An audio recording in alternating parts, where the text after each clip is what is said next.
महाराष्ट्र के बदलापुर में 2 स्कूली बच्चियों के कथित यौन उत्पीड़न के मामले में विशेष जांच दल एसआईटी की शुरुआती रिपोर्ट सामने आ गई है। रिपोर्ट बताती है कि दोनों बच्चों का हाइमन टूटा हुआ था। सबसे आश्चर्यजनक बात रिपोर्ट में आई है कि घटना सामने आने के पिछले 15 दिनों में दोनों बच्चों के साथ कई बार यौन उत्पीड़न हुआ था।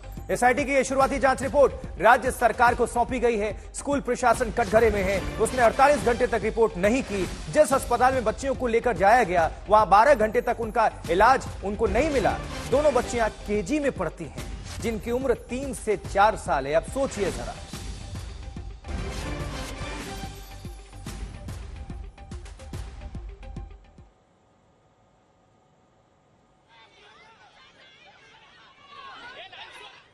इस बीच बाल अधिकार आयोग ने भी सख्त एक्शन की मांग की है। अब आपको सुनवाते हैं बाल अधिकार आयोग के अध्यक्ष ने क्या कुछ कहा इस पूरे मामले को लेकर।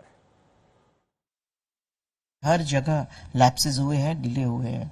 स्कूल हो, शासन हो, प्रशासन हो, पुलिस प्रशासन हो, हॉस्पिटल प्रशासन हो, मुझे लगता है हमारी बच्चियों को हमने जरूर न्याय देने में डिले किया है। जवाबदारी स्कूल की है, सिर्फ एडमिनिस्ट्रेशन की नहीं, मैनेजमेंट की भी। यहाँ 14 तारीख से उनको ये पता था कि बेचारी हमारी बेटी के साथ कुछ गलत हो रहा है। क्यों 16 तारीख लगी? क्यों 2 दिन गए? क्यों आप खुद नहीं गए? क्यों आप खुद पुलिस स्टेशन पर नहीं गए? क्यों आपने पालक से बातचीत नहीं की? आपकी जवाबदारी है, स्कूल की जवाबदारी है कि एक विश्वास करना होता, एक अपने उनको ऐसा लगना चाहिए कि मेरी स्कूल भी, पालकों को भी लगना चाहिए कि स्कूल मेरे घर का एक्सटेंशन है। लेकिन ये हुआ नहीं। स्कूल की गलती है। हमने प्रश्न पूछे हैं। मैं खुद थी वहां, पूरा मैनेजमेंट था वहां। सिर्फ एडमिनिस्ट्रेशन को ब्लेम करके नहीं चलेगा, सबको अपनी जवाबदारी निभानी पड़ेगी। राज ठाकरे क्या कह रहे हैं, सुनवाते हैं। अरे याचं कारण कायद्याचा वचक नाही। मी याचा दोष आमच्या या पोलीस यंत्रणेला बिलकुल देणार नाही।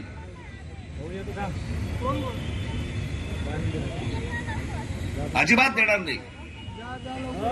त्यांच्यावरचा जो सरकारी दबाव असतो ना, त्या दबावामुळे ह्या सगळ्या गोष्टी त्यांना तसं वागावं लागतं। कुठे लाठीचार्ज करायला सांगा,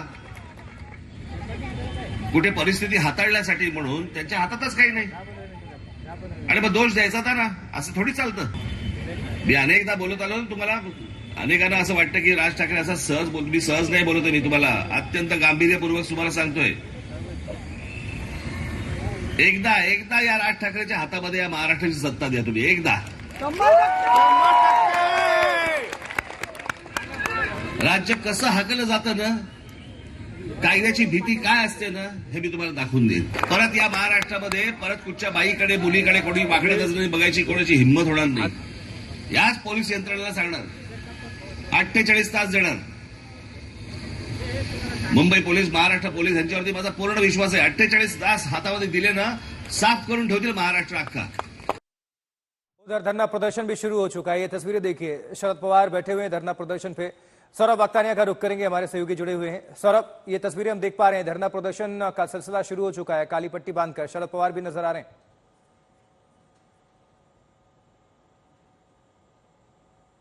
सौरभ के साथ उनकी बेटी सुप्रिया सुले भी मौजूद है। और कल जिस तरीके से बॉम्बे हाईकोर्ट ने यह आदेश दिया कि आप इस तरीके से बंद नहीं बुला सकते, जिसके बाद शरद पवार ने यह आह्वान किया कि हमको बंद नहीं बुलाना चाहिए। और फिर शाम होते होते उद्धव ठाकरे ने दोबारा रुक करेंगे, आप जानकारी पहुंचाइएगा। हम ओमकार बागले का रुक कर लेते हैं। इस बीच धरने वाली जगह पर ही मौजूद है ओमकार बागले, हमारे संवाददाता। ओमकार, तस्वीरें दिखाते रहिए और जानकारी पहुंचाते रहिए।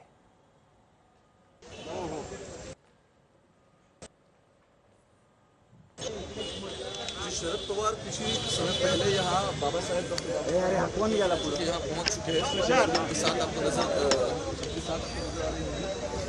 कल एक्चुअली जब ओमकार, आप हमें सुन पा रहे हैं? कहा गया था कि इस तरह से कोई राजकीय पक्ष जो होगा वो बंद नहीं बुला सकता।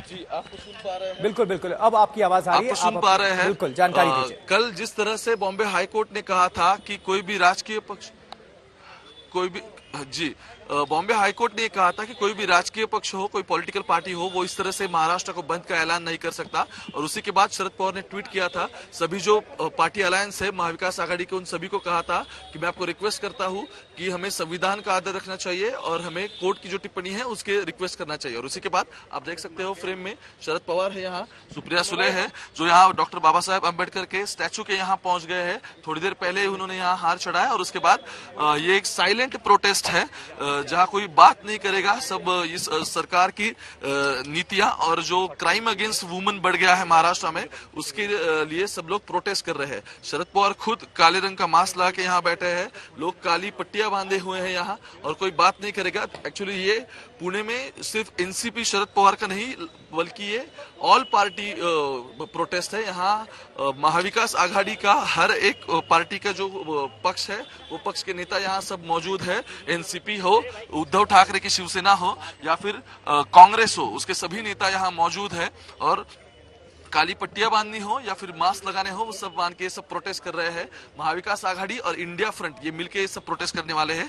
थोड़ी देर में उद्धव ठाकरे वो मुंबई में बैठेंगे और कांग्रेस के जो स्टेट प्रेसिडेंट है नाना पटोले वो भी ठाणे में जाके इस तरह का प्रोटेस्ट करने वाले हैं। एक्चुअली इससे पहले महाराष्ट्र बंद का ऐलान किया गया था, लेकिन गुणरत्न सदावर्ते जो एडवोकेट है उन्होंने इस सबको चैलेंज किया बॉम्बे हाईकोर्ट में और बॉम्बे हाईकोर्ट ने इस सब बात सुनी और इस पे मोहर लगाया कुछ फैक्ट्स को कंसिडर करते हुए और कह दिया कि आप इस तरह से महाराष्ट्र को बंद नहीं कर सकते, कोई भी राजकीय पक्ष इस तरह की डिसीजन नहीं ले सकता।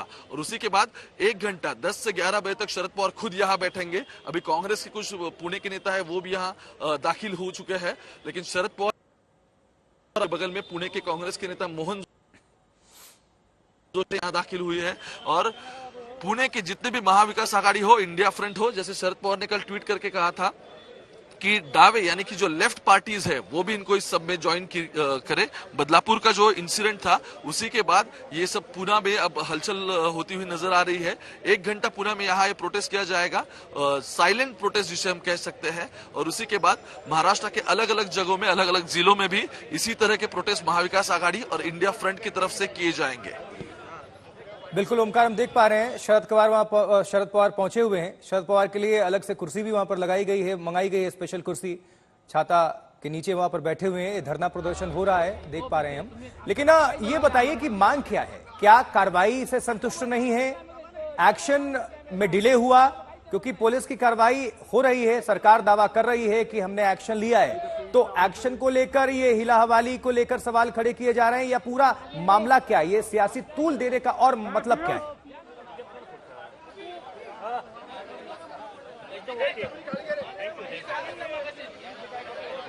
देखो, इस पूरे मामले को मतलब एफआईआर दर्ज होने में 12 घंटे का वक्त लगा है, ये तो जानकारी सबसे पहले सामने आई है।